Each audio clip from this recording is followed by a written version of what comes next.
माध्यमांना विनंती आहे, मागे उपस्थित असलेल्या जनसमुदायाचं दर्शन सगळ्या हिंदुस्थानाला होऊ द्या. Hello hello.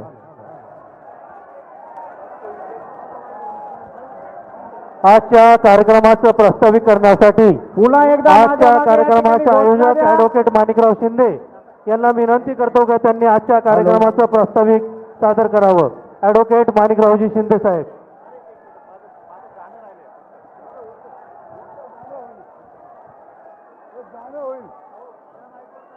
उठा सारे पेटवू आता ज्योत राष्ट्रवादाची.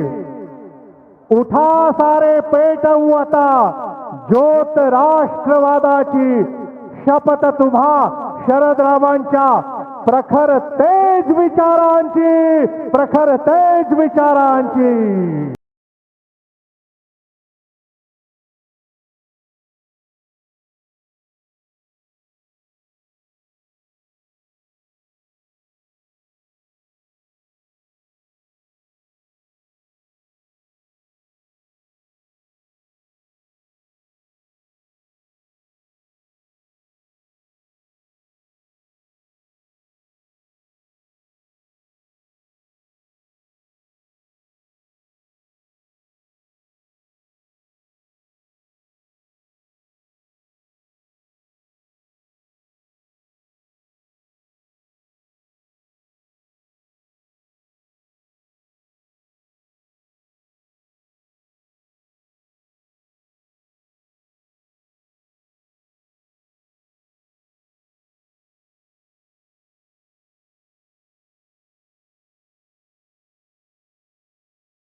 सारे पेटवू आता ज्योत राष्ट्रवादाची.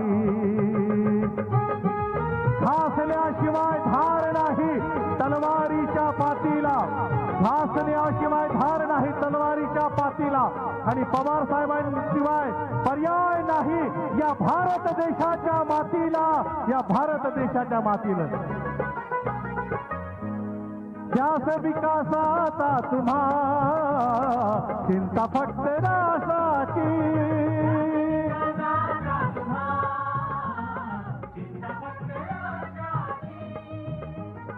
त्यास विकासाचा तुम्हा चिंता फक्त राष्ट्राची. त्यास विकासाचा तुम्हा चिंता फक्त राष्ट्राची. तुमच्या सिंह गर्जनेने अरे याद येते छत्रपतींची. तुमच्या सिंह गर्जनेने याद येते छत्रपतींची. उठा सारे पेटवू आता ज्योत राष्ट्रवादाची. आमचा विठ्ठल आमचा पांडुरंग फक्त शरद पवार. आमची वारी आमची दिंडी फक्त शरद पवार. छत्रपती शिवराय शाहू फुले आंबेडकरांचा खरा वारसदार फक्त शरद पवार. महाराष्ट्राच्या अस्मितेची धारदार आणि तळपती तलवार फक्त शरद पवार. आणि 83 वर्षाचा तरुणाच्या बांधवांनो मर्द मावळ्यांनो राष्ट्रवादीचा आश्वासक चेहरा फक्त शरद पवार. मी या ठिकाणी विनंती करेन आमचं दैवत आदरणीय साहेबांच्या सन्मानार्थ ही ऐतिहासिक सभा आहे. आदरणीय साहेबांच्या सन्मानार्थ सर्वांनी एकदा दोन्ही हात वर करावेत. अगदी सर्वांनी दोन्ही हात वर करावेत आणि टाळ्यांचा प्रचंड कडकडाट आदरणीय साहेबांसाठी करायचा आहे. ज्योत राष्ट्रवादाची. ज्योत राष्ट्रवादाची. ज्योत राष्ट्रवादाची. ज्योत राष्ट्रवादाची. पवार साहब तुम आगे बढ़ो. मला सर्वांची वज्रमुठ हवी आहे. सर्वांची येवल्याच्या नगरीची वर करून पवार साहब तुम आगे बढ़ो. आदरणीय पवार साहेबांचा, आदरणीय पवार साहेबांचा धन्यवाद. आज या ठिकाणी आपण सर्व माननीय नामदार पवार साहेबांच्या स्वागताकरता आणि साहेबांचा जनतेशी संवाद ऐकण्याकरता जमलेलो आहोत. एवढ्या मोठ्या प्रचंड संख्येने जमलेल्या माझ्या सर्व सहकारी, सर्व राष्ट्रवादी काँग्रेसच्या कार्यकर्त्यांना माझा मानाचा मुद्रा. या ठिकाणी माननीय शरदचंद्रजी पवार साहेब जे खऱ्या अर्थाने समतेचे पाईक आहे आणि जे समतेच्या नावावर फुले शाहू आंबेडकरांचं नाव घेत त्यांचे विचार त्यांनी वेशीला टांगले, त्यांना सोडून आज समतेचे विचार खऱ्या अर्थाने घेऊन जाणारे पवार साहेब हेच महात्मा फुलेंच्या पगडीचे वारसदार आहेत. त्यामुळे मी येवलेकरांच्या वतीनं फुले पगडी घालून आणि या येवल्याची पैठणी, या पैठणीचा शेला कापसे परिवाराच्या वतीनं या ठिकाणी या दोन्ही बाबी देऊन सत्कार करतो, साहेबांचं स्वागत करतो.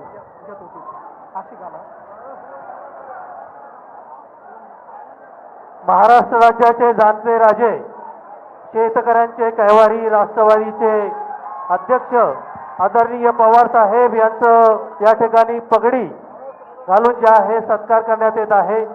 त्याचबरोबर येवला लासलगाव विधानसभा मतदारसंघात शिवसेनेच्या वतीने 30 फुटाचा हार घालून त्यांचा या ठिकाणी सत्कार करण्यात येईल. मी कुणालजी दराडे यांना विनंती करतो, त्यांनी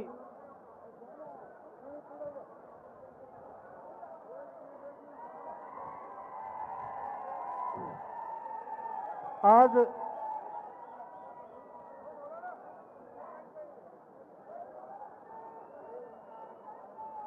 याचबरोबर उपस्थित झालेल्या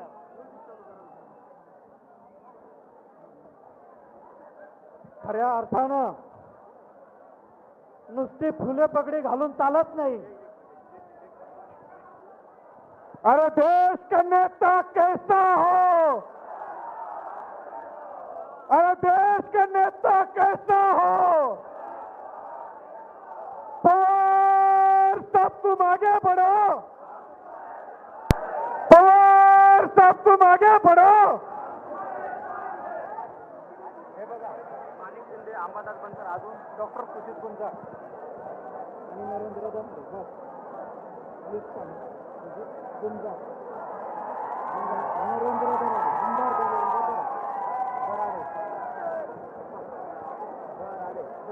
खासदार सुप्रियाताई सुळे यांचा सत्कार कृषी उत्पन्न बाजार समितीच्या संचालिका उषाताई शिंदे हे करतील अशी मी त्यांना विनंती करतो.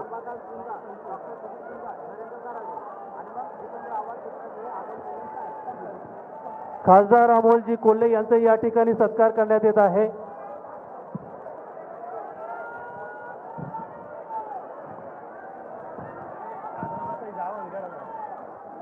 कृपया शांत बसावे.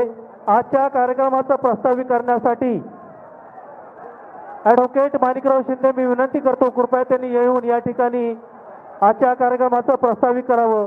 ॲडव्होकेट माणिकरावजी शिंदे साहेब. मंचावर असलेले आणि आपल्या या आजच्या सभेचं आकर्षण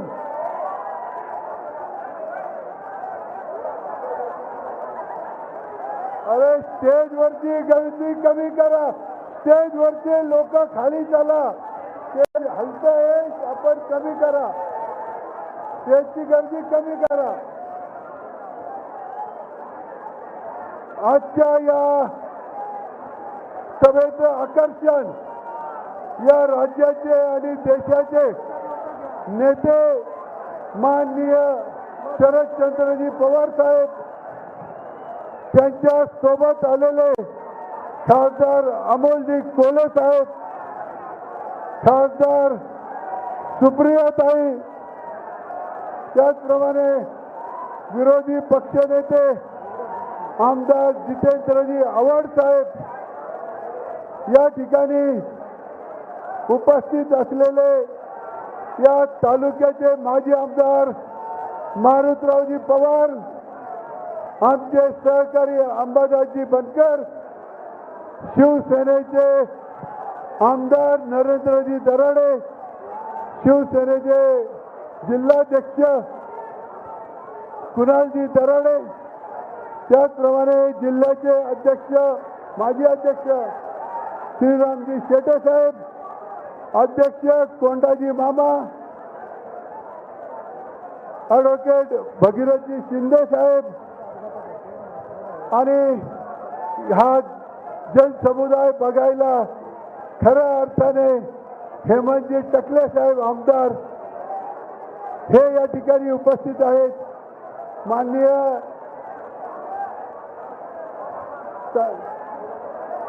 आणि इतर सर्व मंचावरील मान्यवर आमदार खासदार सर्व मंडळी साहेब, 2च दिवस निवडणुकी या जाहीर सभेकरता मला वेळ मिळाला.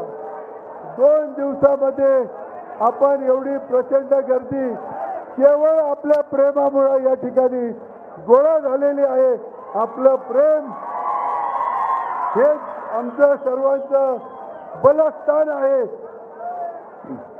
साहेब, आजची ही सभा 1984 सालची ऐतिहासिक सभा जशी माजी आमदार मारुतराव पवारांच्या वेळेस झाली होती, त्याच्या तोडीची तोड सभा या ठिकाणी आज होत आहे.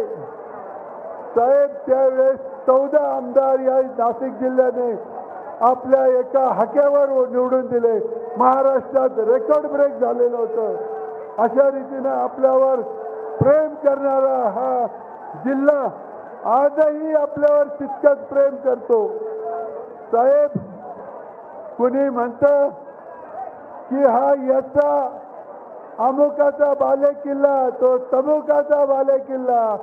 काहींना वाटतं का आपण या ठिकाणी जन्म घेतला नाही, परंतु माननीय पवार साहेबांच्या आशीर्वादाने 2004ला शिंदे आणि होळकर यांच्यासह असा अनेक संख्येने आलेला हा जनसमुदाय हा आपल्या औरंगाबादच्या अधिवेशनात घुसला आणि भुजबळ साहेबांना आम्ही उमेदवारी मागत होतो. आपण ते ऐकलं आणि आज त्यांना स्वप्न पडू लागलं होतं की हा मतदारसंघ माझा बालेकिल्ला झालाय. साहेब, हे सर्व खोटं आहे. तुम्ही संधी दिली म्हणून ते 2004ला या ठिकाणी आमदार झाले, नामदार झाले, मंत्री झाले, उपमुख्यमंत्री झाले. एवढं करून सुद्धा त्यांचं मन भरलं नाही.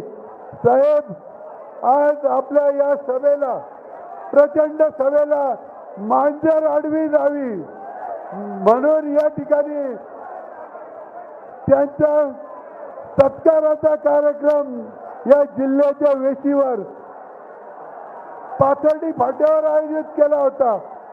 या ठिकाणाहून अनेकांना घेऊन जाण्याचं त्यांचं स्वप्न हे खऱ्या अर्थाने भंगलेलं आहे. आज त्यांच्या बरोबर गेलेले त्यांना लख लाभो, परंतु आज या ठिकाणी हा जो जनसमुदाय आहे आणि घरी असलेला हा साहेब तुमच्या बरोबरचा आहे, तुमच्यावर प्रेम करणारा जनसमुदाय या ठिकाणी उपस्थित आहे. साहेब,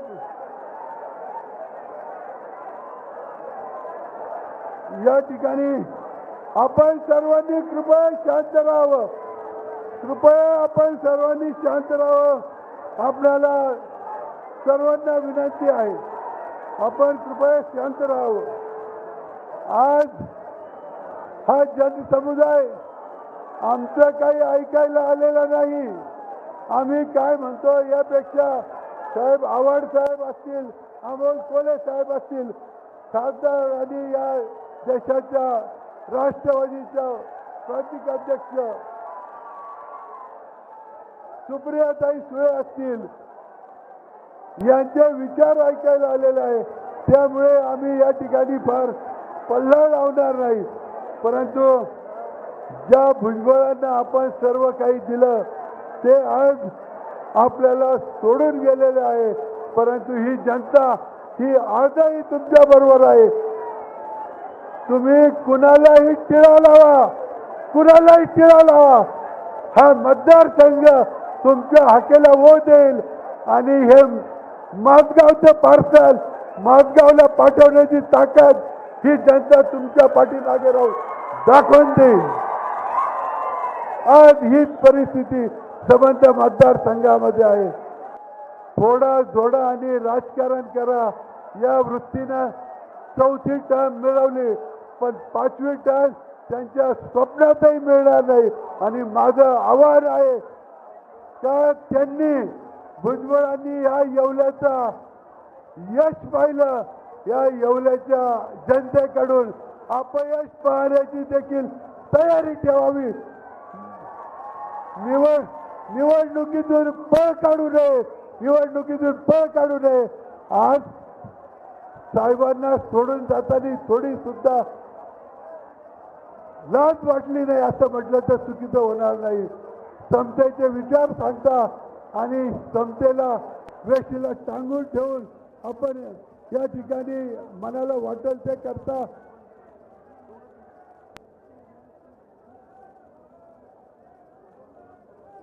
या ठिकाणी काही बसलेले आहेत.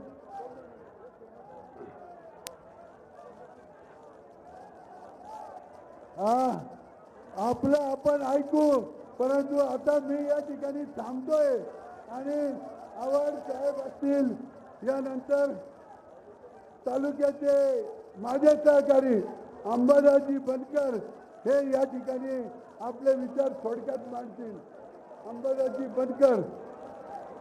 मित्रांनो, कृपया थोडं शांतता धरा.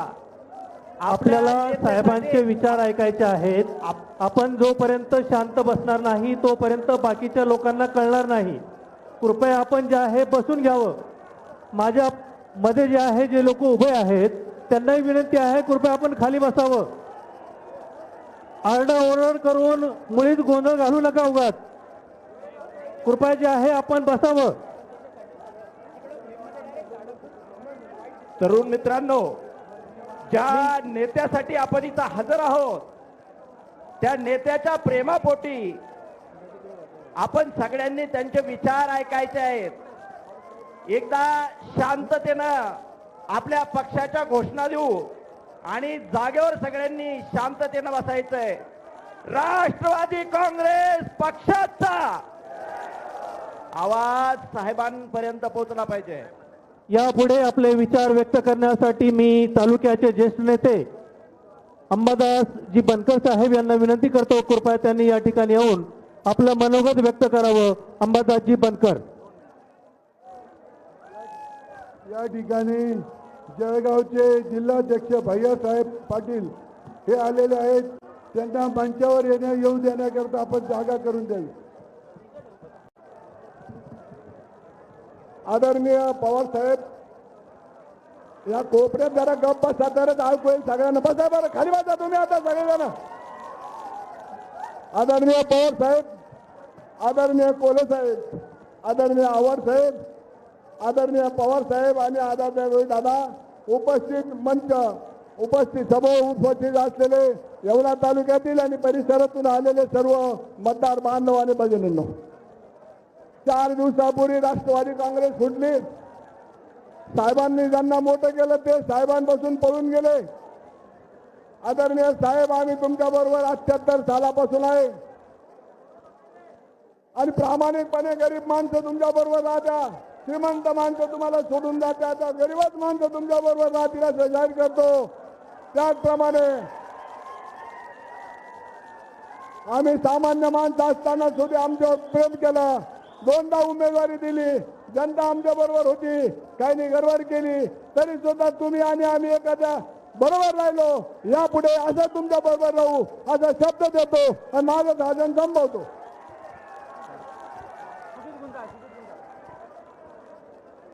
यापुढे आपलं मनोगत व्यक्त करण्यासाठी मी या ठिकाणी निमंत्रित करीत आहे डॉक्टर सुजित गुंजाळ त्यांनी यावं आणि थोडक्यात आपलं मनोगत या ठिकाणी व्यक्त करावं.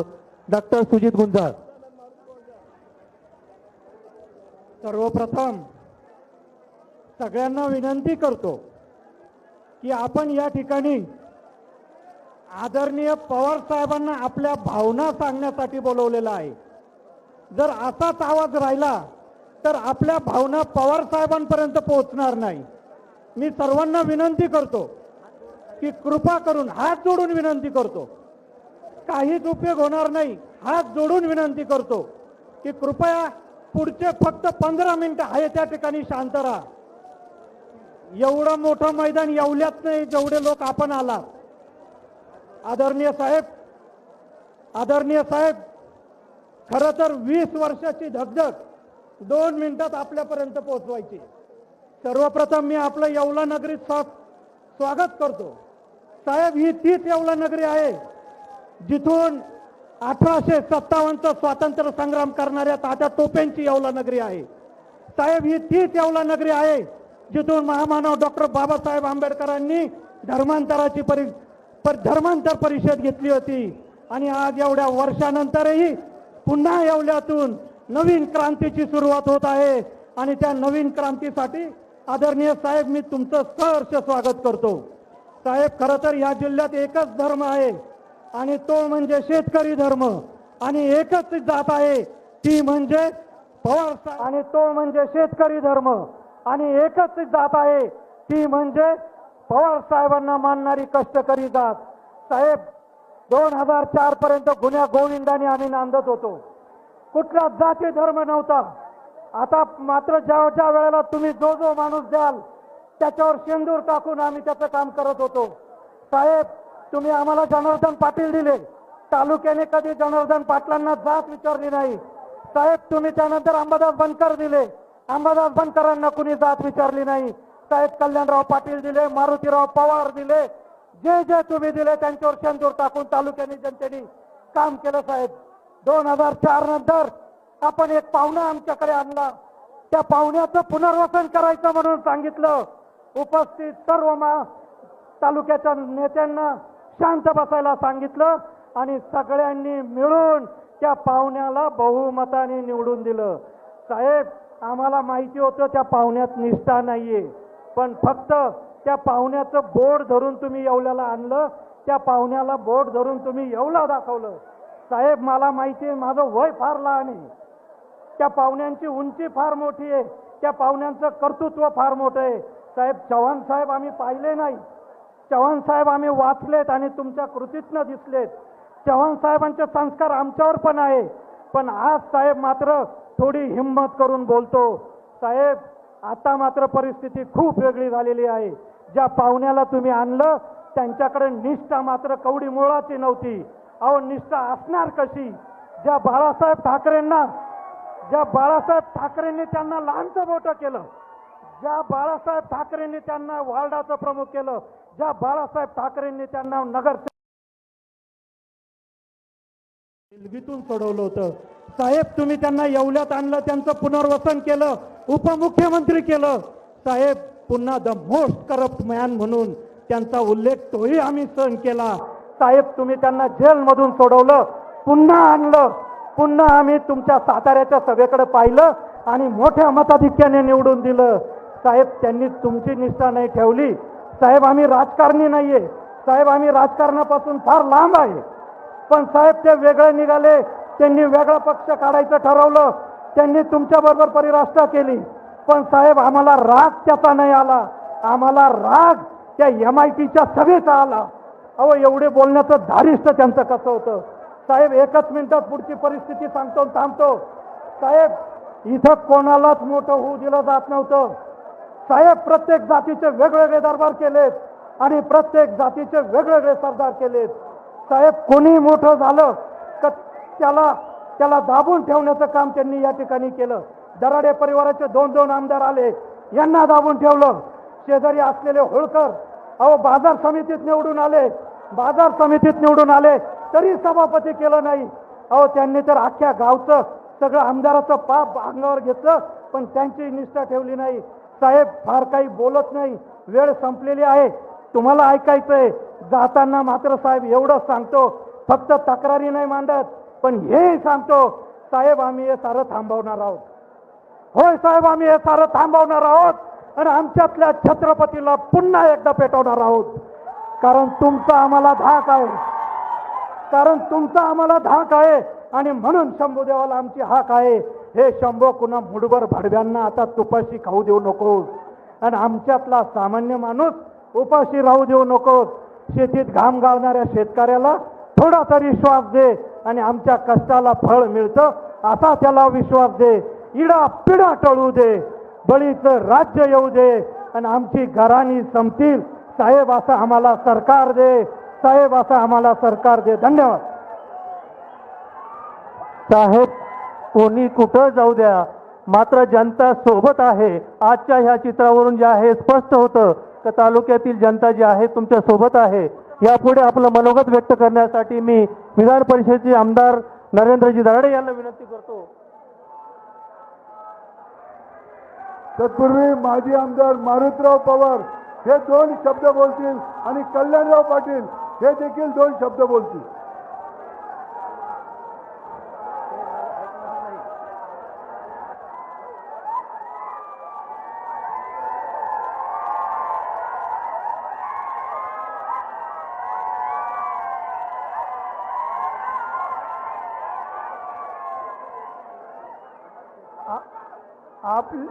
आपल्याला आता सगळ्यांनी शांत राहायचं आहे.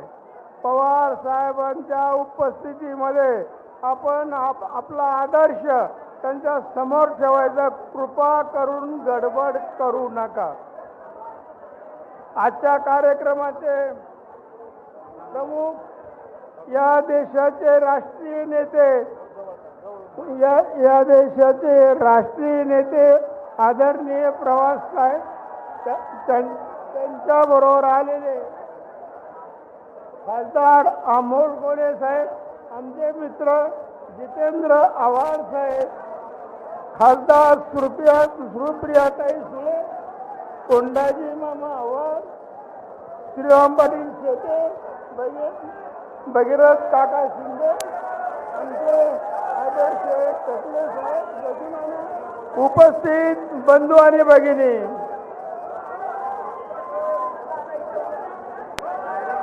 साहेब पूर्वीच्या आठवणीला उजाळा मिळाला.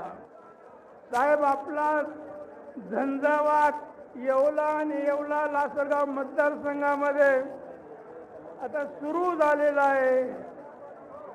84 साहेब आपल्याच उपस्थितीमध्ये आम्ही समाजवादी काँग्रेसमध्ये प्रवेश केला. आमच्या सगळ्या कार्यकर्त्यांनी आपल्या समोर शब्द दिला आणि 85 सालच्या सार्वत्रिक निवडणुकीमध्ये आपला झंझावात येवल्यापासून सुरू झाला. 85च्या पंचवार्षिक निवडणुकीमध्ये साहेब माझ्यासारख्या पात्र नसणाऱ्या छोट्याशा कार्यकर्त्याला आपला परिस्पर्श झाला आणि मी पावन झालो. मला सर्व मिळालं. महाराष्ट्रामध्ये सगळ्यात जास्त मताचं मताधिक्य साहेब आपल्या स्पर्शाने घडलं. जिल्ह्यातले 14 आमदार साहेब आपल्या नेतृत्वाखाली निवडून आले आणि माझ्यासारख्या छोट्या मोठ्या कार्यकर्त्यांचा विजय झाला. ज्यांची पात्रता नव्हती त्यांना 10 वर्ष या मतदारसंघाची सेवा करण्याची संधी मिळाली. कोणी काही म्हणत असेल तर आपल्या नेतृत्वाखाली फार चांगली उपेक्षित घटकाची, दुष्काळामध्ये रखडणाऱ्या शेतकऱ्यांची चांगली सेवा करता आलेली. साहेबांच्या आशीर्वादाने दुष्काळ अतिशय आनंदाने आम्ही पार पडला. साहेब आम्ही आपल्याला विसरणार नाही. साहेब आम्ही विसरण्यासाठी आपल्याला इथं बोलवलं नाही. आपला जो आदेश असेल त्या आदेशाची आम्ही अंमलबजावणी करू आणि शेवटच्या श्वासापर्यंत साहेब आम्ही आपल्या बरोबर राहू एवढीच अपेक्षा व्यक्त करतो आणि थांबतो. जय जय.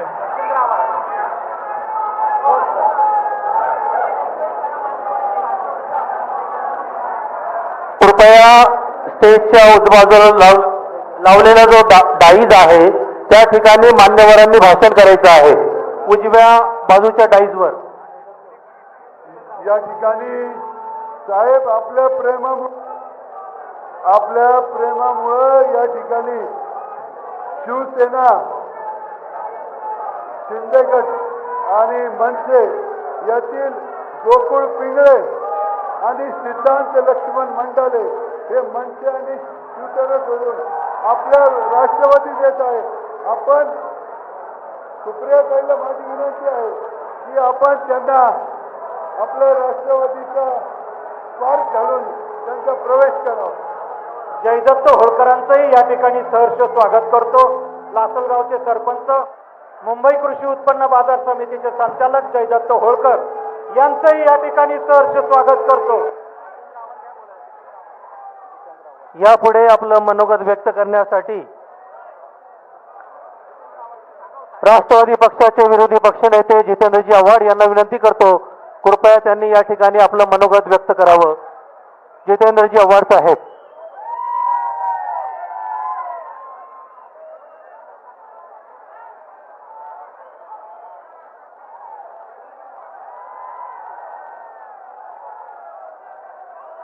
हॅलो. या ठिकाणी उपस्थित असलेले या देशाचे नेते, महाराष्ट्राचं आराध्य दैवत श्री शरदचंद्रजी पवार साहेब, सुप्रियाताई सुळे, अमोलजी कोल्हे, अंबादासजी बनकर, मारुतीरावजी पवार, कोंडाजी मामा आव्हाड, श्रीरामजी शेटे आणि सगळेच आजी माझे ज्येष्ठ नेते. माझ्या बाजूला मारुतीराव पवार बसले होते. मारुतीराव पवारांचे आणि माझे संबंध अत्यंत चांगले, कारण का ते जेव्हा आमदार होते तेव्हा 2-3 वेळा बंडाचं नाटक झालं होतं आणि जेव्हा जेव्हा ते बंडाचं नाटक झालं तेव्हा साहेबांच्या बाजूने ठाम भूमिका घेणारे पहिले आमदार कोण होते तर ते मारुतीराव पवार होते. मी खूप छोटा होतो पण म्हणून मी येता येता 2दा-3दा तुमचं नाव काढलं मारुतीराव. अशी माणसं आजकाल भेटत नाहीत. आजकाल रंग बदलणारे सरडे या जगात जास्त झाले.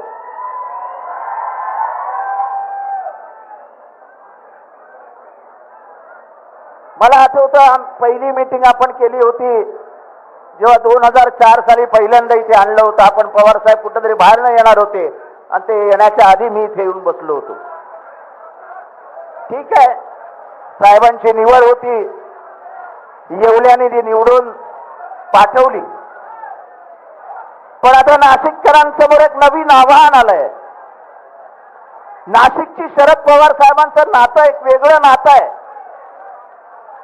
शरद पवार साहेबांनी जेव्हा जेव्हा नाशिककरांना हात दिली आहे तेव्हा नाशिककरांनी 14 आमदार शरद पवार साहेबांच्या मागे उभे केले.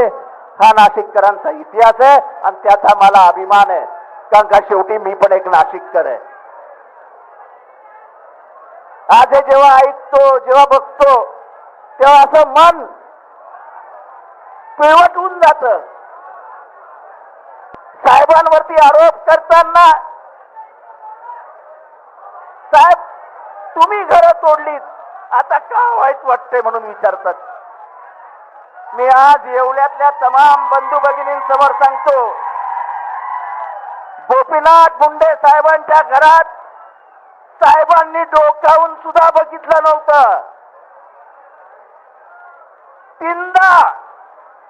तीनदा पंडितराव मुंडे, गोपीनाथ रुमराव मुंडे यांचे सख्खे मोठे बंधू हे साहेबांकडे गेले होते की तुम्ही आम्हाला घ्या. जरा साऊंड सिस्टीम इकडे लक्ष द्या, इकडे ऐकू येत नाहीये म्हणून त्यांची थोडासा आवाज आहे. इकडे काय करताय बघा. तीनदा पंडितराव मुंडे साहेब शरद पवार साहेबांकडे गेले आणि म्हणाले आम्हाला घ्या.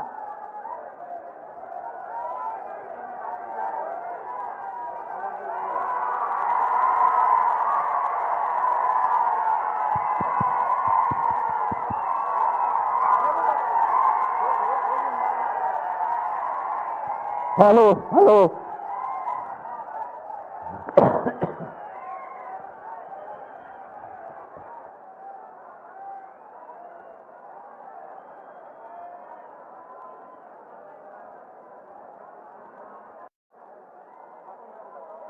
हॅलो हॅलो हॅलो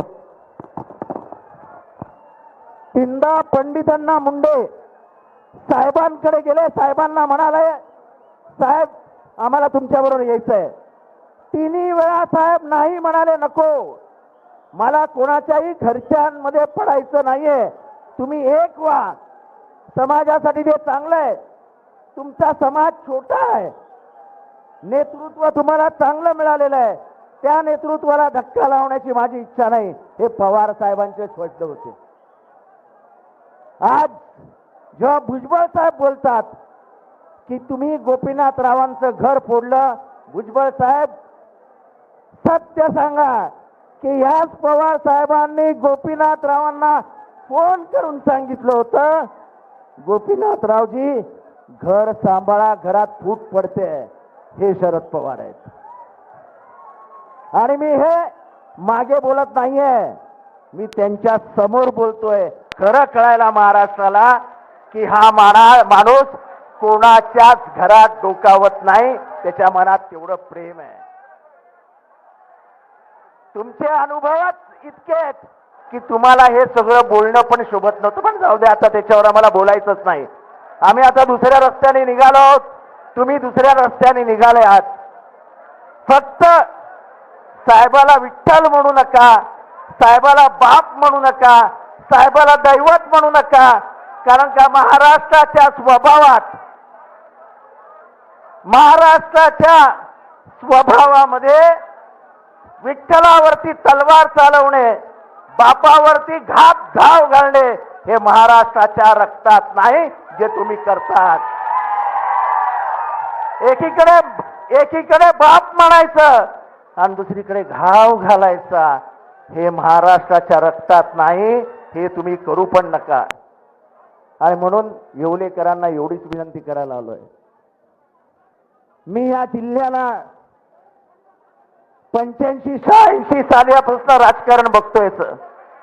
नाशिकमध्ये हेमचंद्र गुप्ते होते, काही विलास लोणारी होते, हे सगळे आपले नाशिककर होते, जनार्दन पाटील होते, आपले मनमाडचे आमदार,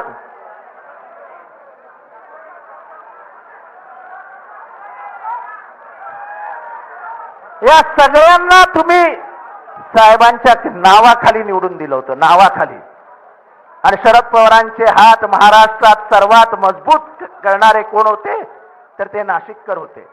तेव्हा नाशिककरांनो, मी पहिल्या साहेबांनी पण बघा ना निर्णय कसा घेतला.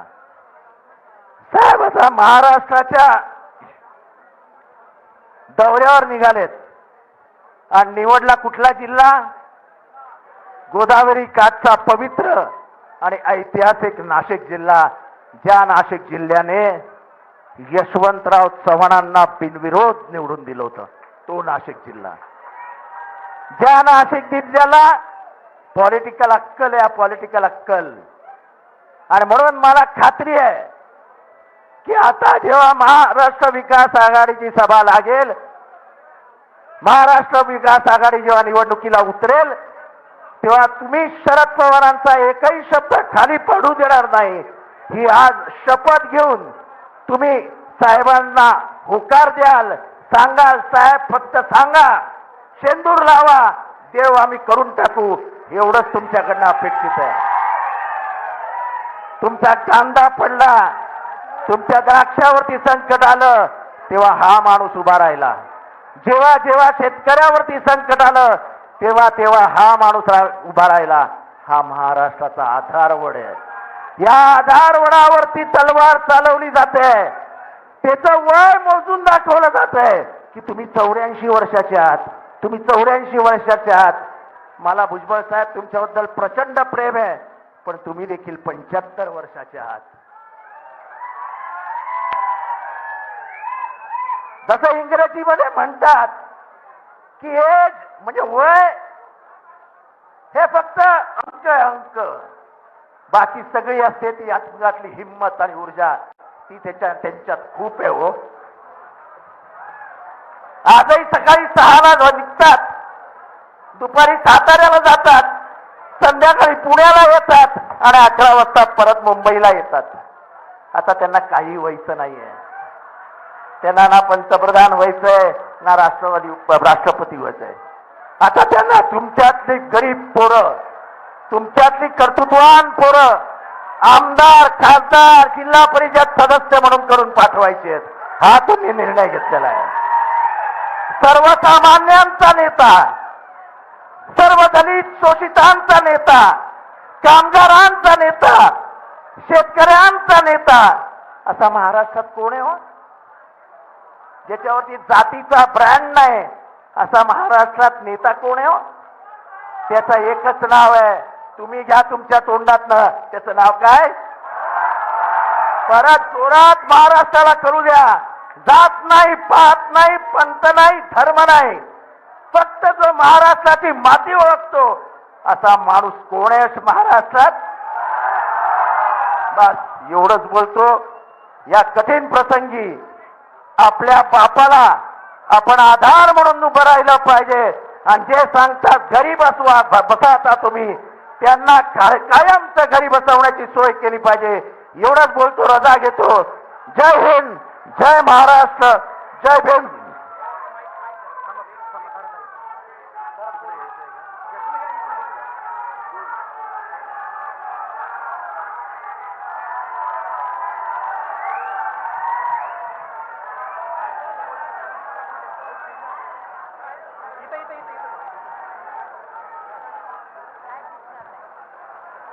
साहेब दिसणार नाही, अमोल दादा पण.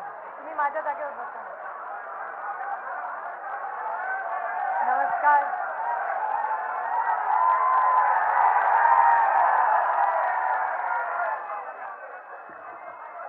नमस्कार आदरणीय पवार साहेब, आवर्जून इथे उपस्थित असलेले आपल्या सगळ्यांचेच लाडके अमोल दादा, जितेंद्र आव्हाड, अशोक पवार, रोहित पवार, मोतीराव पवार, नरेंद्रजी दार्डे, किशोर दार्डे, कल्याण पाटील, अंबादास बनकर, कुणाल देशतेरे, बाळासाहेब कापसे, उषाताई, जयदत्त होळकर, जगदीश होळकर, वसंत देशमुख, समीर देशमुख, राईस मोलवानी, येवला शहराची सगळी टीम, नीलमताई आहिरे, अकबर शाह, रतन बोलणारे, व्यासपीठावरील सर्व मान्यवर आणि उपस्थित बंधू आणि भगिनींनो, येवल्यामध्ये आल्यावर दोन गोष्टी मला आवर्जून जिव्हाळ्याच्या वाटतात. एक मध्ये इथे बसल्यावर सुगंध येतोय तो, आणि दुसरी म्हणजे पैठणी साडी. इथे आल्यानंतर कांद्याचे एवढे मोठे क्रेट पाहिले, आणि या वर्षात माझं केंद्र सरकार भारतीय जनता पक्षाची भांडण जर कुठल्या विषयावर झालं असेल तर ते कांद्याच्या भावावर झालेलं आहे, हे मला तुम्हाला आवर्जून सांगायचं. कांद्याला भाव काय? आपल्याला सगळ्यांना माहिती आहे की जगामध्ये कांदा कमी आहे आणि भारतात कांदा जास्त पिकलाय. मी एक नाही 10 वेळा, तुम्ही माझा रेकॉर्ड चेक करून बघा, पार्लमेंटमध्ये आणि ट्विटरच्या माध्यमातून त्या पियुष गोयलांना 50 वेळा सांगितलंय, एकदा नाही 50 वेळा, की कांद्याला भाव द्या. इथे कांदा सडतोय, परदेशी कांद्याची मागणी आहे, परदेशात कांदा जाऊ द्या. पण या भारतीय जनता पक्षाने बाहेर कांदा जाऊ दिला नाही, आणि त्याच्यामुळे आज जर शेतकऱ्याचं नुकसान झालं असेल, त्याचं कंबरडं मोडलं असेल, तर ते पाप त्या भारतीय जनता पक्षाचं आहे, हे मी येवलेकरांना आज सांगायला आलेले आहे. आणि गंमत सांगते, कांद्याला भाव देत नाहीत, ढोबळ्या मिरचीला भाव देत नाहीत. टमाट्याचा भाव माहितीये का आज किती आहे? तुम्हाला भाव नाहीये, पण तिकडे शहरात गेला तर कुणालाही बांधा, म्हणजे तुम्हाला इथे भाव देत नाहीत, तिकडे कुणाला परवडत नाही. मग मधले पैसे जातात कुठे? कुठेतरी जात असणार ना. मला सांगा, कांद्याचं तुम्हाला उदाहरण दिलं, मी दुधाचं उदाहरण देते. दुधासाठी केंद्र सरकारने निर्णय घेतला होता की परदेशातून दूध आणायला परवानगी देणार. पहिला निर्णय आदरणीय पवार साहेबांनी प्रधानमंत्र्यांना पत्र लिहिलं की जोपर्यंत मी आहे तोपर्यंत परदेशातून 1 लिटरही दूध मी येऊ देणार नाही भारतात. आणि त्यानंतर एका तासात केंद्र सरकारने निर्णय घेतला की आम्ही दूध येऊ देणार नाही. प्रत्येक राज्यांनी आपापला निर्णय घ्यावा. म्हणजे जेव्हा दुधाची वेळ आली तेव्हा परदेशातून दूध आपल्याकडे, पण जेव्हा कांद्याला भाव मिळत नाही तेव्हा तुमचा कांदा परदेशात जेव्हा भाव मिळत होता तो नाही दिला. हे पाप भारतीय जनता पक्षाचं आहे.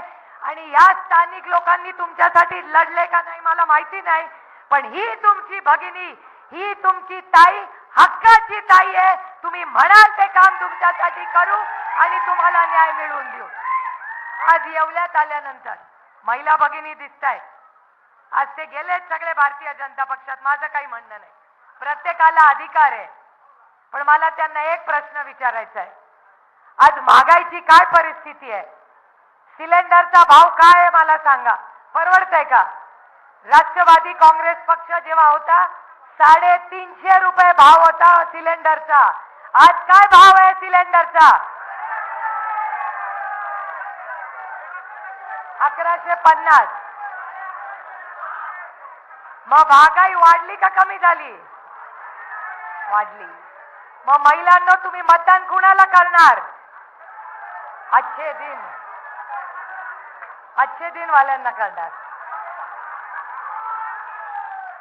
महागाई आणि बेरोजगारी, मी आता विचारत होते, येवल्यामध्ये गेल्या 15 वर्षात किती नवीन फॅक्टरी आल्या? किती फॅक्टरी आल्या हो? कुछ नाही आया.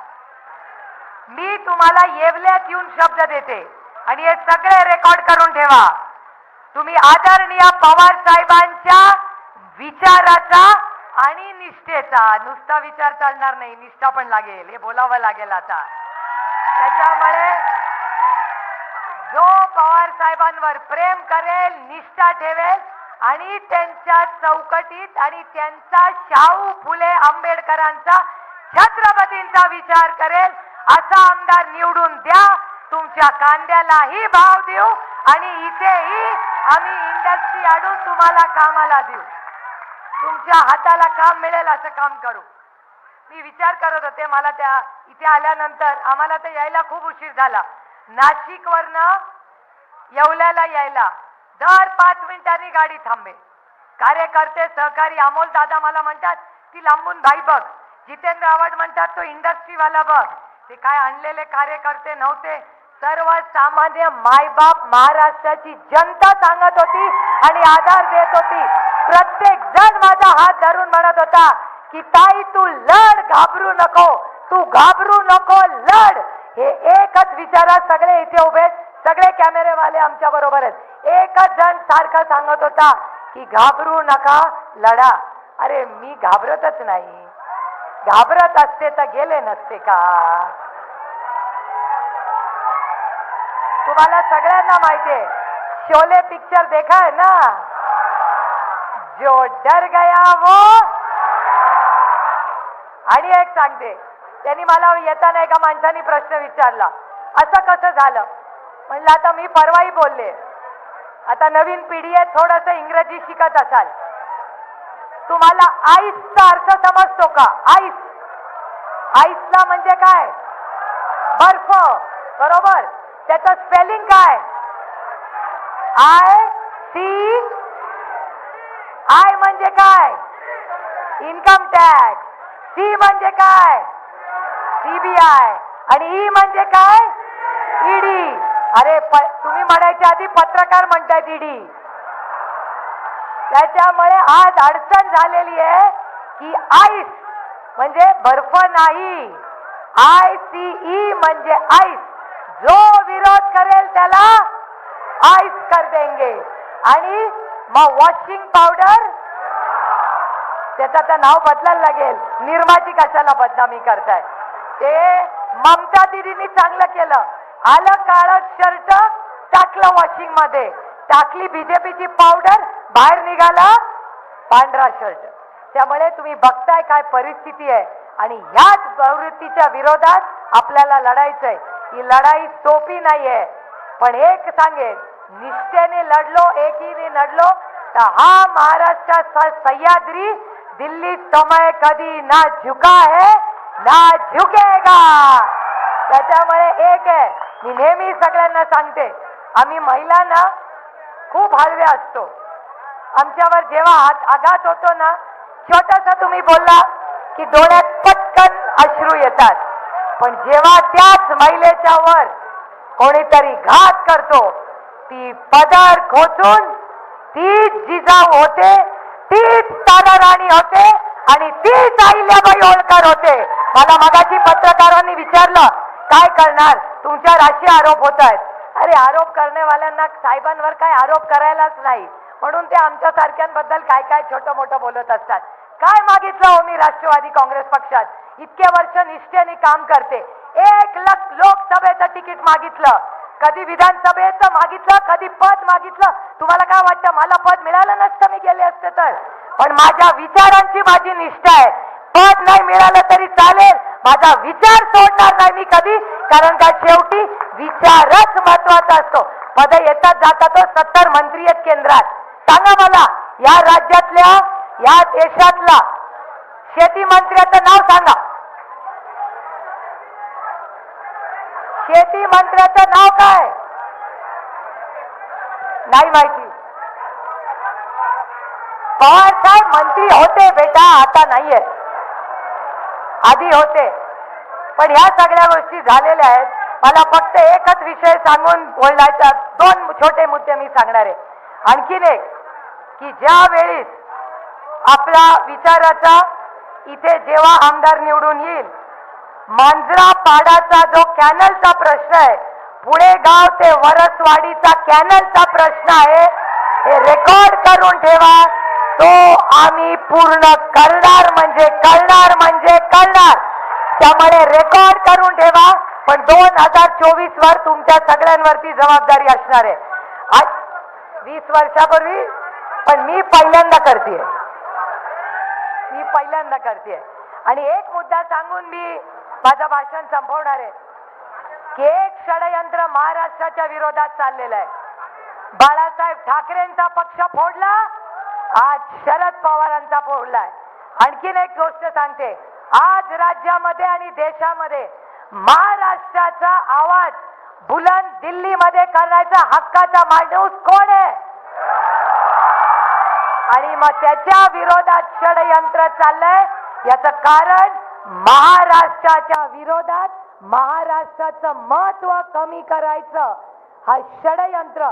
महाराष्ट्रातल्या नोकऱ्या दुसऱ्या राज्यात, महाराष्ट्राचा विकास दुसऱ्या राज्यात, महाराष्ट्राचे मोठे नेते त्यांचं कंबरडं मोडण्याचा प्रयत्न चाललेला आहे. बाळासाहेबांचं केलं, आज पवार साहेबांचं करतायत. हे सगळं षडयंत्र दिल्लीचा एक अदृश्य हात करतोय. त्या अदृश्य हाताचं नाव मला सांगायची गरज नाही, पण एक तुम्हाला शब्द देते की मला महाराष्ट्राचा सार्थ अभिमान आहे. आजपर्यंत मराठी माणूस आम्ही छत्रपतींचं नाव उगीच घेत नाही. आम्हाला तो अधिकार आहे, कारण दिल्लीच्या समोर आम्ही घाबरत नाही. समोर कोणी बसला असेल तर पूर्ण ताकदीने त्याच्याशी लढू आणि महाराष्ट्राची आन बान आणि शान ही ठेवण्यासाठी राष्ट्रवादी काँग्रेस पक्ष 24 तास काम करू, पण तुम्हाला न्याय दिल्याशिवाय स्वस्थ बसणार नाही. आणि हा राष्ट्रवादी काँग्रेस पक्ष कशाबद्दल आहे तर सेवा, सन्मान आणि स्वाभिमान. सेवा मायबाप जनतेची, स्वाभिमान हा स्वाभिमान महाराष्ट्राचा आणि सन्मान या महाराष्ट्राच्या शेतकऱ्याचा. त्याच्यामुळे सेवा, सन्मान आणि स्वाभिमान म्हणजे राष्ट्रवादी काँग्रेस पक्ष.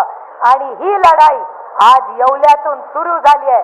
लढाई त्यांनी सुरू केली आहे, त्याचा अंत आपण करणार आहे. आणि त्या कुठल्याही वैयक्तिक माणसाची नाहीये. मी कुठल्याही वैयक्तिक माणसाबद्दल मी कधी आजपर्यंत राजकारणात टीका केली नाहीये आणि करणारही नाहीये, कारण का माझ्यावर मराठी संस्कार आहेत. त्याच्यामुळे मी कुणाबद्दल कधी बोलणार नाही. पण माझ्या महाराष्ट्राच्या विरोधात कोणी कट कारस्थान केलं तर त्याला मी सोडणार नाही हा शब्द तुम्हाला देते. आणि अमोल दादांना विनंती करते की त्यांनी आता आपल्याला मार्गदर्शन करायचं. जय हिंद, जय महाराष्ट्र, जय राष्ट्रवादी. जयदत्तजी होळकर यांना विनंती आहे, कृपया आपण व्यासपीठावर यावं. जयदत्तजी होळकर.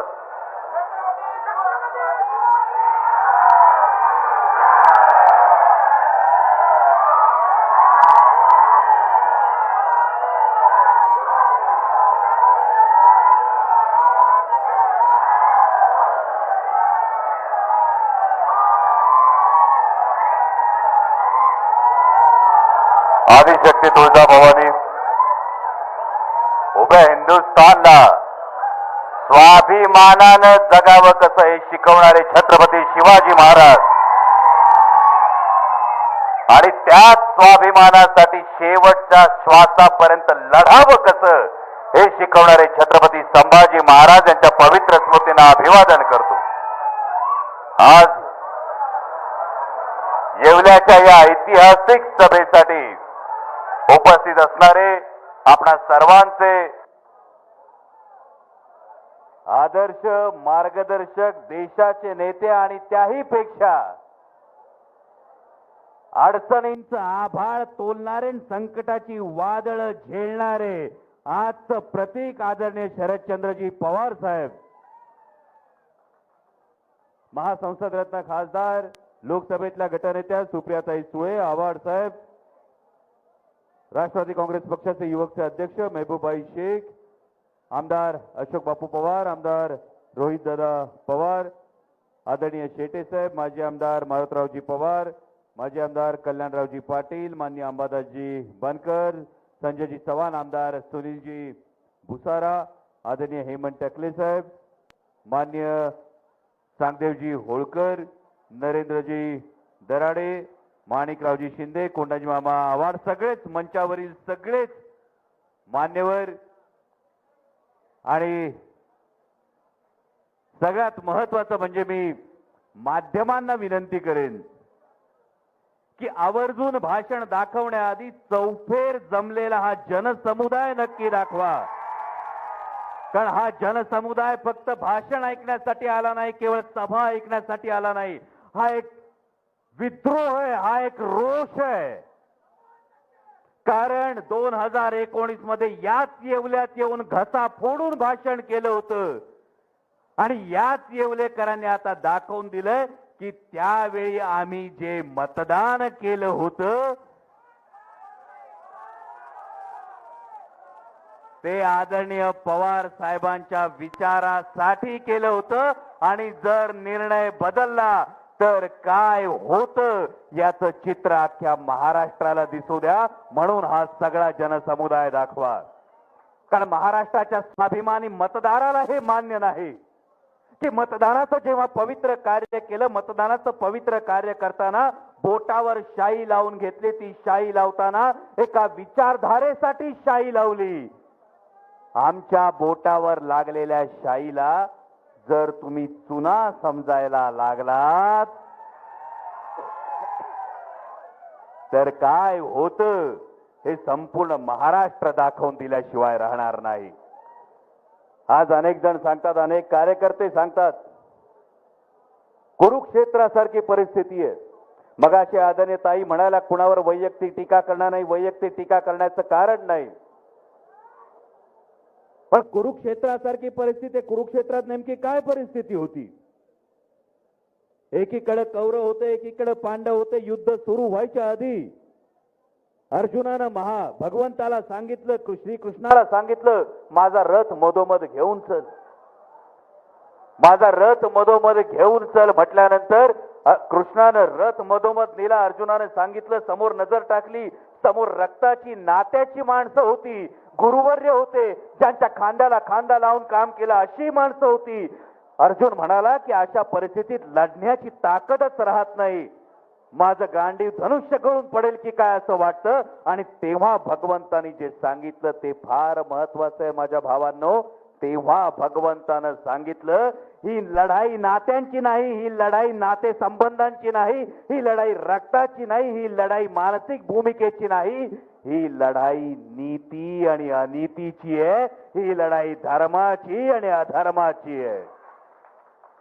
पण जेव्हा आपण महाभारताचा विचार करतो तेव्हा आपण फक्त कौरव म्हणतो आणि पांडव म्हणतो, बरोबर? हा, महाभारत कोणामुळे घडलं? कौरवांमुळे घडलं का पांडवांमुळे घडलं?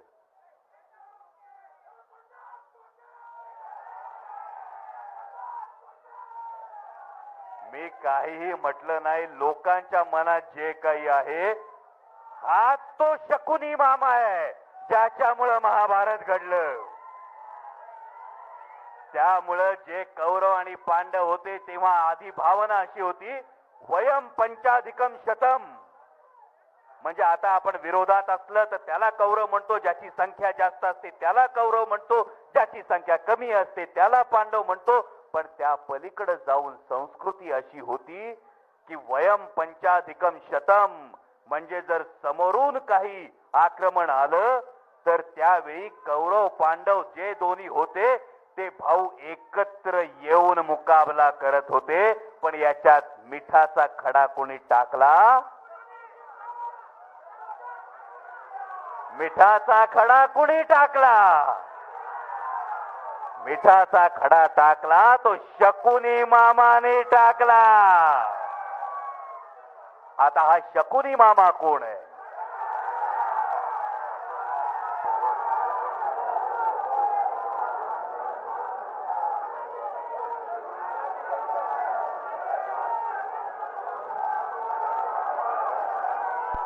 मला काय कळना झाले आव्हाड साहेब, हे मिठाच्या खड्याचा आकार टरबुजासारखा म्हणतात का कमळाच्या फुलासारखा म्हणतात? कारण मला असं दिसताना कमळाचं फूल दिसलं.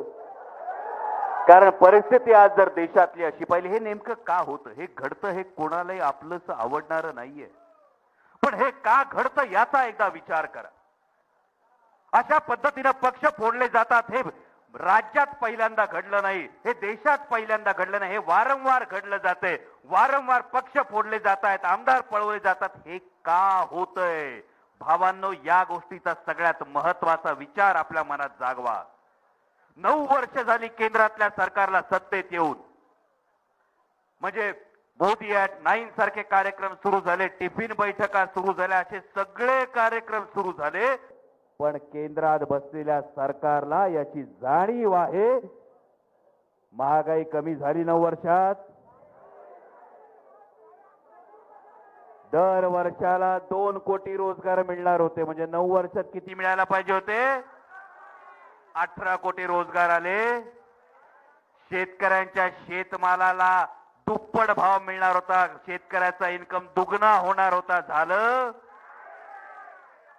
ही सगळी पाप बघितल्यानंतर आता आपल्याला जनता आपली जागा दाखवणार याची भावना मनात बळावल्यानंतर मनातला शकुनी मामा जागा झाला आणि वेगळे फासे टाकायला लागला.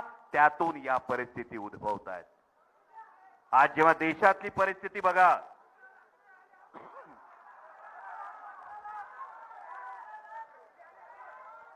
याच्यापेक्षा लोकशाहीची भावा दुसरी काय थट्टा असू शकते? 2014ला तुला सांगितलं 15 लाख आणि तुझ्या तोंडावर सांगितलं चुनावी जुमला होता. त्याच दिवशी बोटाची शाई, त्या ठिकाणी चुना दिसायला लागलाय लोकांना. हे सगळ्यांना कळलंय. आता वेगळं काय करायचंय? आज संपूर्ण देशाची परिस्थिती बघा. देशात परिस्थिती काय भावांनो? बारकाईने या गोष्टींकडे लक्ष द्या. देशाचा नकाशा समोर आणा. केरळमध्ये भाजप आहे, कर्नाटकमध्ये आहे, तामिळनाडूमध्ये आहे, आंध्र प्रदेशमध्ये आहे, तेलंगणामध्ये आहे, बिहारमध्ये आहे, पश्चिम बंगालमध्ये आहे, राजस्थानमध्ये आहे, हिमाचलमध्ये आहे. सगळीकडूनच हद्दपार करायला लागलेत आणि अशा वेळी आता काहीही करून उत्तर प्रदेशच्या खालोखाल सगळ्यात जास्त लोकसभेच्या जागा असणारं राज्य कोणतं तर ते महाराष्ट्र आहे. आणि म्हणून महाराष्ट्रामध्ये अशा पद्धतीची भूमिका ही भारतीय जनता पक्ष घेतो. आता तुम्ही म्हणाल येवल्यात आलात, येवल्यात आल्यानंतर आम्हाला वाटलं होतं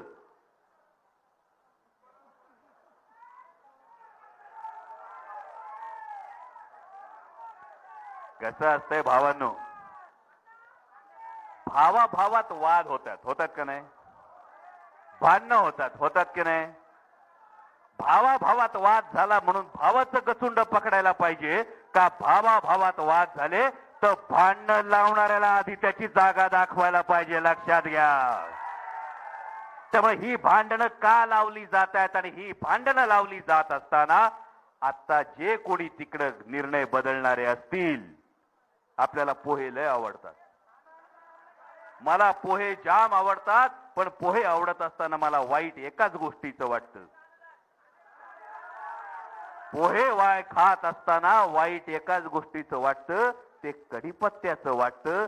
जवळ चव लागते तवर पोह्यात असतो, काम झालं की काढून टाकतो. असं कुणाचं राजकीय नशीब असू नये एवढीच आपण काहीतरी प्रार्थना करू शकतो.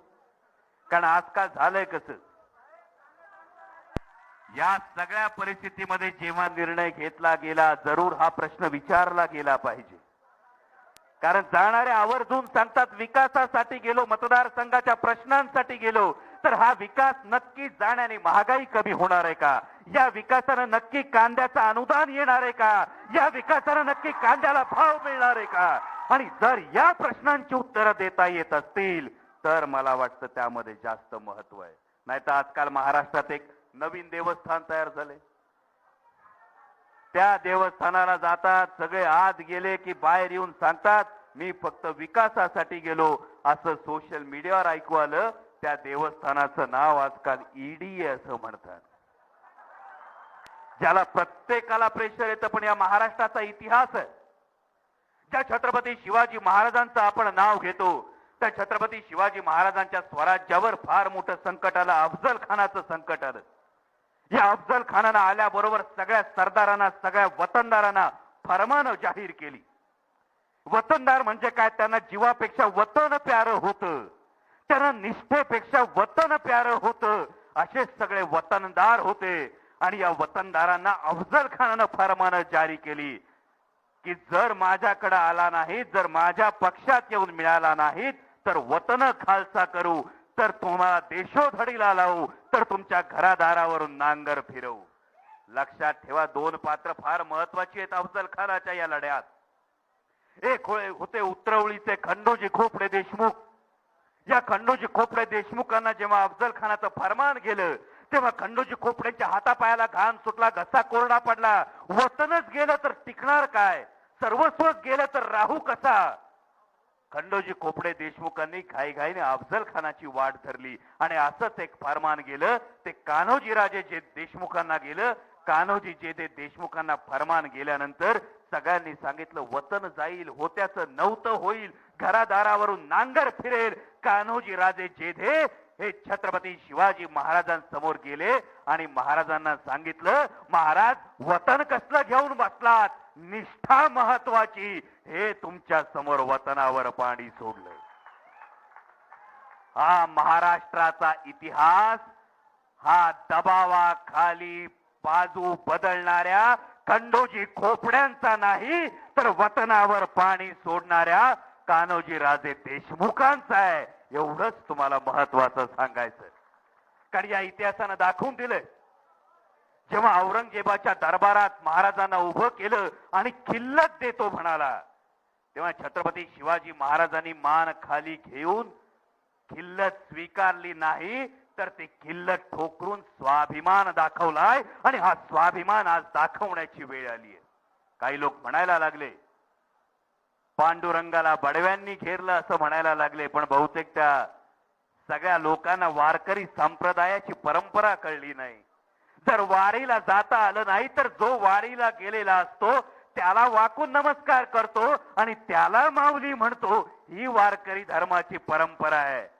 आणि मग संत श्रेष्ठ सावतामाळी महाराज जे म्हणत होते, कांदा मुळा भाजी अवघी विठाई माझी, त्या काम करण्यात पांडुरंग शोधना. हा पांडुरंगच जर कळला नाही तर द्यायला निमित्त कुठलंही येतं. आणि वाईट एका गोष्टीचं वाटतं, येताना नाशिकला थांबलो होतो. या नाशिकला थांबल्यानंतर कधी गोदावरीच्या तीरावर गेलात, कधी गंगेच्या काठी गेला तर अनेक वृद्ध माणसं सुद्धा आपल्याला दिसतात. मागे एकदा गेलो होतो तेव्हा एका वयस्कर, महाराष्ट्रातला नव्हता पण बाबाला विचारलं, बाबा काय झालं?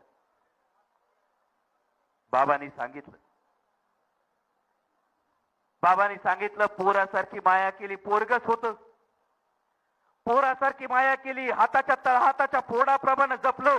म्हणतील ते सगळे लाड पुरवले, सगळे हट्ट पुरवले. त्यांनी फक्त बोट ठेवायचं, मी देऊन टाकायचं. त्यानं फक्त तोंडातून शब्द काढायचा, मी देऊन टाकायचं. सगळी माया केली, सगळं प्रेम केलं, सगळं केलं. त्याच्या चुका पोटात घेतल्या, त्याच्या डोक्यावर छत्र धरलं. आणि एक दिवस पोरानं घरावर हक्क सांगून मलाच बेघर केलं. एक दिवस पोरानं घरावर हक्क सांगून मलाच बेघर केलं. बाबाला तिथूनच नमस्कार केला. म्हटलं बरं झालं, महाराष्ट्रात ही संस्कृती नाही, महाराष्ट्र ही संस्कृती खपवून घेणार नाही. आणि म्हणूनच येताना पाहिलं, येताना मुंबईहून निघाल्यापासून रोहित दादा बघत होतो, आदरणीय पवार साहेबांकडे अनेक नजरा रोखल्या होत्या. कोण कुठल्या जातीचा, कोण कुठल्या पातीचा, कोण कुठल्या धर्माचा, कोण कुठल्या प्रांताचा, प्रत्येक जण टावकारून आदरणीय पवार साहेबांकडे बघत होता. प्रत्येकाच्या चेहऱ्यावर कुतूहल होतं, चेहऱ्यावर अप्रूप होतं. पण त्याही पेक्षा जास्त प्रत्येकाच्या चेहऱ्यावर अभिमान होता. तो माझ्या हक्कांसाठी माझा बाप आज मैदानात लढतोय. प्रत्येकाच्या चेहऱ्यावर विश्वास होता की लोकशाही मूल्यांसाठी, या तत्वांसाठी आदरणीय पवार साहेब अजूनही लढतायत. आणि म्हणूनच आज सरते शेवटी एवढंच सांगू इच्छितो, ये तो सिर्फ ट्रेलर है, ये तो सिर्फ ट्रेलर है, पिक्चर अभी बाकी है. आदरणीय पवार साहेबांच्या नेतृत्वाखाली राष्ट्रवादी काँग्रेस असेल, माननीय उद्धवसाहेब ठाकरे यांच्या नेतृत्वाखाली शिवसेना असेल, जेव्हा हा त्रिशूळ छाताडात घुसेल तेव्हा भल्या भल्यांची पळती भुई झाल्याशिवाय राहणार नाही. आणि जेव्हा हे वादळ घरात घुसेल, जेव्हा हे मादळ महाराष्ट्रात घोंगावेल, तेव्हा भल्या भल्यांचं डोकं ताळ्यावर आल्याशिवाय राहणार नाही. आणि म्हणून जाता जाता एवढंच सांगतो, एका कवीनं शिवाजी जवरेंनी एक कविता पाठवली मला आदरणीय साहेबांसाठी. ही भावना केवळ एका कवीची नाही, ही भावना अख्ख्या महाराष्ट्राची झालीये, ही भावना अख्ख्या देशाची झालीये. कारण माझ्या मताची किंमत ठेवणारा, माझ्या विचारधारेची किंमत ठेवणारा, लोकशाहीच्या मूल्यांची किंमत ठेवणारा कोण आहे तर त्याचं नाव आदरणीय शरदचंद्रजी पवार आहे. आणि म्हणून कवी लिहितो, चार चौघांसारखा न ठेविला मी बाज माझा, चार चौघांसारखा न ठेविला मी बाज माझा, आगळे लालित्य माझे वेगळा आवाज माझा, कैक मापांनी मला ते कैकदा मोजून गेले, कैक मापांनी ते मला कैकदा मोजून गेले, लागणार नाही कधीच त्यांना आगळा अंदाज माझा, आगळा अंदाज माझा. आणि याच अंदाजात उभ्या महाराष्ट्राला साथ घालण्यासाठी हे वादळ संपूर्ण महाराष्ट्रात घुमवण्यासाठी आदरणीय पवार साहेब सज्ज आहेत. आणि मी पुन्हा एकदा तुम्हा सगळ्यांना मानाचा मुजरा करतो की जेव्हा बाप लढायला उतरतो तेव्हा लेकाचं कर्तव्य असतं खांद्याला खांदा देऊन साथ देण्याचं. कृत्य आपण करतात त्यासाठी तुम्हाला मानाचा मुजरा. जय हिंद, जय महाराष्ट्र, जय शिवराय.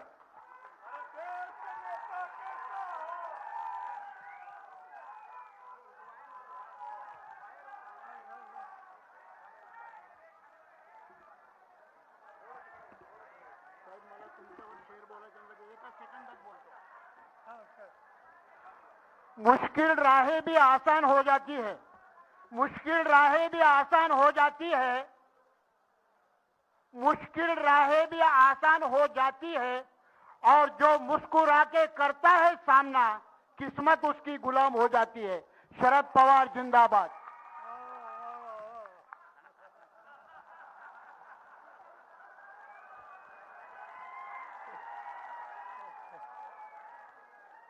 सन्माननीय व्यासपीठ आणि हजारोच्या संख्येनं या ठिकाणी उपस्थित असलेले बंधू भगिनींनो, आज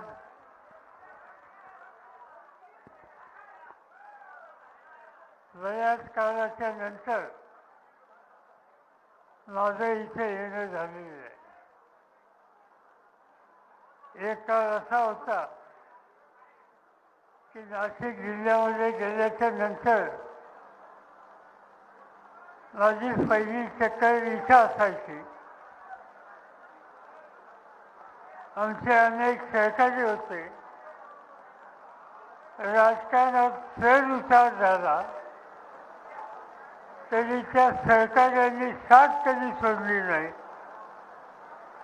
त्याच्यामध्ये मला जनार्दन ठाकरेंची आठवण होते, माधवसाहेब पवार या ठिकाणी त्यांची आठवण, अंबादास व्यंकट फळीकडे त्यांची आठवण, कल्याणराव फाटांची आठवण आहे. आणि अलीकडच्या काळामध्ये नेतृत्व घेण्याच्या संबंधीचा निर्णय ज्यांनी घेतला ते धनादेव बंधू यांची आठवण होते. या सगळ्यांच्या बरोबर एका कालखंडामध्ये मला काम करण्याची संधी मिळाली. अलीकडे जबाबदाऱ्या वाढल्या, माझं महाराष्ट्राचं येणं कमी झालं, देश पातळीवर काम करण्याची स्थिती आली आणि त्यामुळे साहजिकच इथे येणं कमी झालं. महाराष्ट्रामध्ये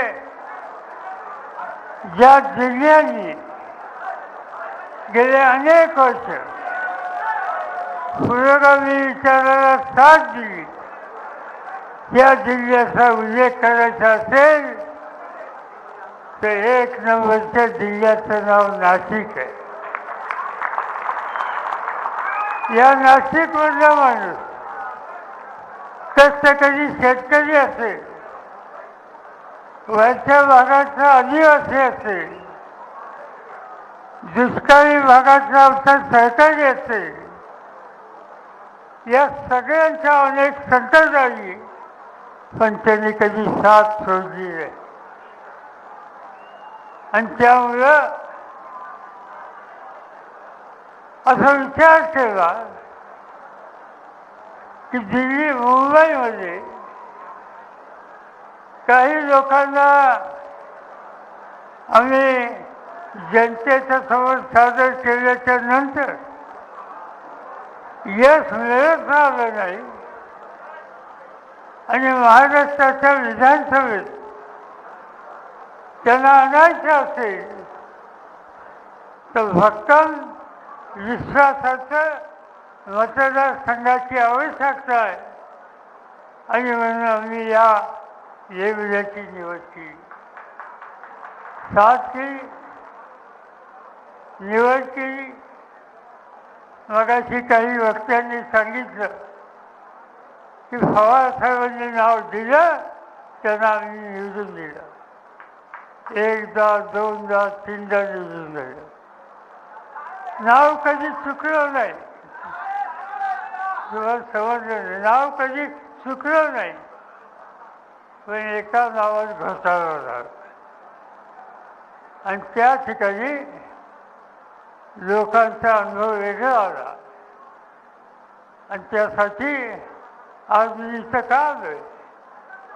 आज मी इथं आलोय कोणाचं कौतुक करण्यासाठी नाही, कोणावर टीका करण्यासाठी नाही. आज मी या ठिकाणी माफी मागण्यासाठी आलो. मी माफी यासाठी मागतो की माझा अंदाज कधी फारसा चुकत नाही, पण इथं माझा अंदाज चुकला. माझा अंदाज चुकला. माझ्या विचारावर तुम्ही निकाल घेतले आणि त्यामुळे तुम्हाला यातना झाल्या आणि तुम्हाला यातना माझ्या निर्णयामुळे झाले असतील तर माझं कर्तव्य आहे की तुम्हा सगळ्यांची माफी मागायची. पण माफी मागायची असताना दुसरी गोष्ट की कधी काही लोकांच्या समोर जायची वेळ येईल, आज येईल, उद्या येईल, परवा येईल, महिन्याने येईल, नाहीतर वर्षाने येईल.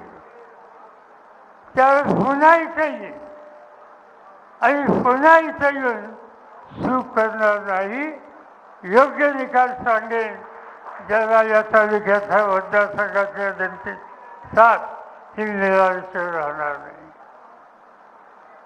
गेल्या अनेक वर्षांचा प्रश्न आहे, पाण्याचा प्रश्न आहे, उद्योगधंद्याचा प्रश्न आहे, ज्याचा उल्लेख या ठिकाणी केला गेला, कांद्याचा पिकाच्या किमतीचा प्रश्न आहे, अनेक प्रश्न आहे.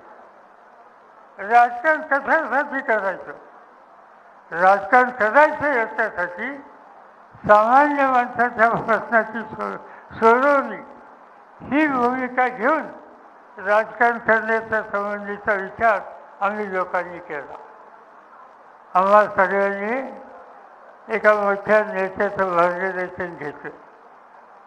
या मतदारसंघाचा इतिहास हा मोठा आहे. स्वातंत्र्याच्या संघर्षामध्ये पैकीयांच्या विरुद्ध लढण्याच्यासाठी तात्या टोपेंनी एक प्रकारचं ऐतिहासिक काम केलं. त्यांची ही सगळी भूमिका स्वातंत्र्य चळवळीमध्ये हा तालुका आणि हा जिल्हा सतत अग्रभागी राहिला. अनेक वर्ष तुरुंगात जावं लागलं, त्याची फिकीर केली नाही. पण हा देश वैश्यांच्या हातातून मुक्त झाला पाहिजे हे सूत्र या भागाच्या जनतेने सतत केलं. आणि लोक अडचणी असतील, संकटे असतील, दुष्काळ असेल, पण स्वाभिमान कधी सोडणार नाही. आणि या स्वाभिमानी लोकांना आज खऱ्या अर्थानं पुन्हा शक्ती द्यायची गरज आहे. आणि त्यासाठी आज आम्हा लोकांना काही अधिक जबाबदारी घ्यावी लागेल. एक काळ असा होता की त्या काळामध्ये चुकीच्या काही गोष्टी घडल्या असतील तर त्या दुरुस्त केला पाहिजे. मध्यंतरी 10-12 दिवसापूर्वी देशाचे प्रधानमंत्री नरेंद्र मोदी साहेब यांनी एक भाषण केलं आणि त्यांनी भाषणामध्ये सांगितलं, त्यांनी नेहमीप्रमाणे काँग्रेस फक्त हल्ला केला, काँग्रेस फक्त आरोप केले आणि हे करत असताना त्यांनी दुसरे आरोप केले राष्ट्रवादी काँग्रेस पक्ष. आणि त्यांनी 1-2 उदाहरणं सांगितली. मी राष्ट्रवादी काँग्रेस पक्षाचा अध्यक्ष म्हणून सांगतो की जे त्यांनी आरोप केले मग ते आरोप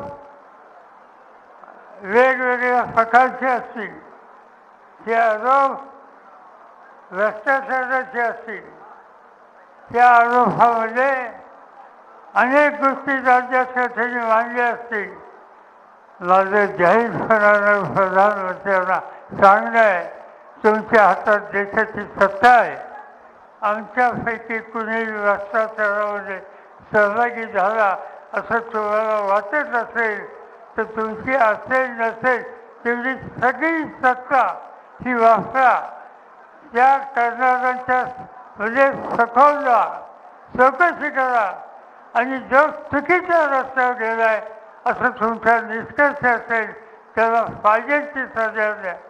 त्यासाठी आम्हा सगळ्यांचा सोहळा पाठिंबा राहील हे या ठिकाणी मुद्दाम या ठिकाणी सांगू इच्छितो. आज मी अधिक बोलण्यासाठी उभा नाही.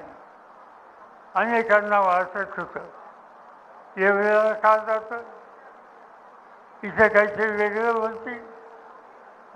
व्यक्तिगत होणं हे कधी सांगत नाही. आजच्या समोर कोल्यांचे विचार तुम्ही ऐकले, आधीच्या वाक्यांचे विचार ऐकले. या सगळ्या विचारामध्ये एकच भावना मनामध्ये आहे की अनेक क्षेत्रामध्ये नाशिक जिल्हा पुढं आहे, पुढं जातोय. पण येवल्याचे अनेक प्रश्न बाकी आहेत. त्या प्रश्नांची सोडवणूक करण्यासाठी जे काही करता येईल ते करण्याच्या उद्देशाचा प्रयत्न करावा. काही लोक म्हणजे की तुमचं वय झालं, तुम्ही आता निवृत्त झाला. वय झालं हे खरं आहे, वय 82 झालं खरं आहे. पण कधी काय हे तू फायदा आहे तुझं अजून काय फक्त जास्त काय सांगायची गरज नाही. उगी वयाच्या भांड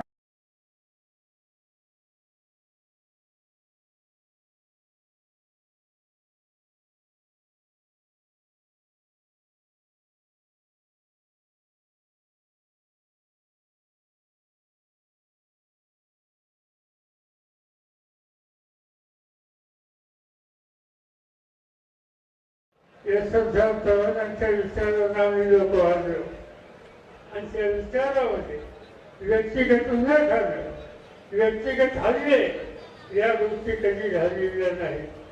आमची तक्रार एकच आहे की ज्या जनतेने निवडून दिलं त्या जनतेला जे वचन दिलं त्या जनतेचा जो विश्वास संभाषण केला त्या जनतेच्या विश्वासाला चढा बसेल असं पाऊल तुम्ही टाकलं असेल तर ती गोष्ट आम्ही सहन करणार नाही. आणि ती गोष्ट तुम्ही करत असेल तर त्याला त्याची किंमत आज उद्या द्यावी लागेल. तो इतिहास इथं घडेल या भागाची खात्री या ठिकाणी मी व्यक्त करतो आणि अधिक न होता आपल्या सगळ्यांची रजा घेतो. जय हिंद, जय महाराष्ट्र.